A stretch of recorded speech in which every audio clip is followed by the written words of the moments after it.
దీపం ఎలా పెట్టాలి అన్నది దీపం పెట్టే మంత్రంలో ఉంది. సాధ్యం త్రివర్తి సంయుక్తం, 3 ఒత్తులు వెయ్యాలి పూజ చేసినప్పుడు.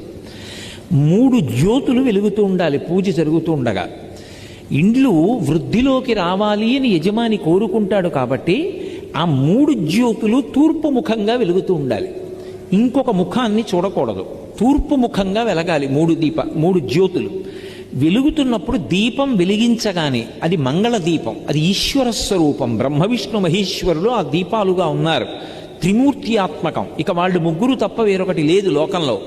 కాబట్టి అటువంటి దీపపు సమ్మె ఏది ఉందో దాని మీద పసుపు కాని, కుంకం కాని, అక్షతలు కాని, పువ్వు కాని ఉంచాలి.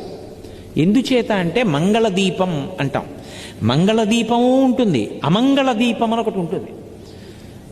నేను దాని గురించి ప్రత్యేకంగా చెప్పక్కర్లా. ఎవరైనా వెళ్ళిపోయారనుకోండి, పార్థివ శరీరం ఒక్కటే ఉండకూడదు, అందులో జ్యోతి వెళ్ళిపోయింది.